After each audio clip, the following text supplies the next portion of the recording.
చదువుకోమని కాలేజ్ పంపిస్తే చదువు పక్కన పెట్టి ఫేస్బుక్ లో వాట్సాప్ లో నెంబర్ తిరుగుతావు. ఆ ఇన్స్పెక్టర్ నా ఫ్రెండ్ కాబట్టి నాకు ఫోన్ చేసి విషయం చెప్పాడు. లేదంటే నలుగురు మన పరవీ అయిపోయి మన ఎలా బతికాం నలుగురు తలెత్తుకొని ఏమనుకుంటారు మీరిద్దరు? కిషోర్, పోలీస్ స్టేషన్కి వెళ్ళి కంప్లైంట్ ఇచ్చినంత మాత్రాన మన పరువు పోవటానికి పోలీస్ స్టేషన్ ఏమి అపవిత్రమైన స్థలం కాదు. అయినా ఇక్కడ ఒకరి గురించి ఒకరికి పట్టించుకునే ఓపిక కానీ తీరిక కానీ ఎవరికున్నది? ఇంతెందుకు, మన చిట్టి తల్లి 2 రోజులు బట్టి మీకేదో చెప్పాలని ఎంతగా తాపత్రపడినా మీరెవరైనా పట్టించుకున్నారంటారా? చివరకు చావటానికి కూడా చిత్తపడిందిరా.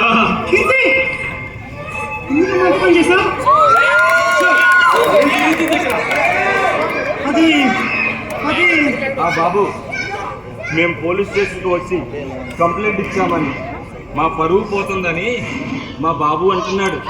ఏంటి మీరు అంటున్నది? కిషోర్, చదువుకున్న వాళ్ళండి ఇలాగైనా మాట్లాడేది. పోలీస్ స్టేషన్కి వెళ్ళినంత మాత్రాన పరుగు పోతుంది అనుకోవడం మీ భ్రమ మాత్రమే. మీ అభిప్రాయాన్ని మార్చుకోండి. మాధవరావు గారు, మీరు ఎంతో ధైర్యంగా ఇచ్చిన కంప్లైంట్ వల్ల ఒక అంతరాష్ట్ర ముఠాన్ని మేము పట్టుకోగలిగాం.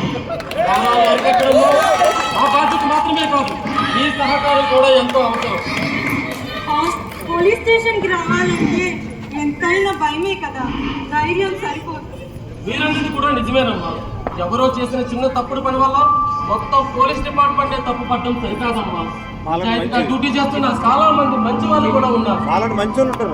మీరు చెప్పింది కరెక్టే, కానీ ఆడపిల్లల్ని ఎంతో చక్కగా చదివించి ప్రయోజనం చేయాలని కూడా మా తప్ప. ఆడపిల్ల కన్నాం కదా, మాకు ఆ మాత్రం భయం ఉంటుంది. పిల్లలకి చదువు చెప్పించడం మాత్రమే కాదు, వాళ్ళకి సమాజం పట్ల అవగాహన కలిగించాలి, వాళ్ళతో మానసిక ధైర్యాన్ని ఇవ్వాలి, వాళ్ళతో స్నేహభావంతో మెలగాలి. నిజమే ఇన్స్పెక్టర్ గారు, నా వర్క్ స్ట్రెస్ లో పడి నా చిట్టి తల్లి ఆవేదనను పట్టించుకోలేదు. సారీ అమ్మా. మామయ్య, మీరు మా బరువు అని అనుకున్నాను, కానీ ఈరోజు మీరు బాధ్యతగా మన ఇంటి పరువును నిలబెట్టారు. మీ పట్ల నా ఆలోచనకి నన్ను క్షమించండి మామయ్య, నన్ను క్షమించండి. అవును నాన్న, మమ్మల్ని క్షమించు నాన్న, మమ్మల్ని క్షమించు. ఈ రోజు నువ్వు చేసిన పని వల్ల సమాజంలో నా పరువు నిలబెట్టే కాదు నాన్న, నా చిట్టి తల్లి ప్రాణాలు కూడా నాకు కాపాడు నాన్న, ప్రాణాలు కూడా కాపాడు. ఎంతో కష్టపడి పెంచుకున్న కూతురు నాన్న ఆత్మహత్య చేసుకుంది అనేసరికి మా గుండె తరుక్కుపోయింది. పెద్దవాడిగా ఇది నా బాధ్యత. అందరికీ మనవి, దయచేసి ఇలాంటి సైబర్ ట్రాప్లో పడకండి, స్మార్ట్ కాల్స్కి మోసపోకండి. మీ ఫోన్లో వచ్చిన మెసేజ్ల్లో ఓటీపీని ఎవ్వరికీ షేర్ చేయకండి. సోషల్ మీడియాలో మీ ప్రొఫైల్స్ని చాలా జాగ్రత్తగా మార్చుకోండి. ఈ ఆన్లైన్ ట్రాప్లో పడి ఎంతో మంది పిల్లలు వాళ్ళ ప్రాణాల మీదకి తెచ్చుకొని వాళ్ళ కుటుంబాలను శోక సముద్రంలోకి ముంచివేస్తున్నారు. అందుకని దయచేసి ఈ ఆన్లైన్ మోసాలకు బలి కాకండి.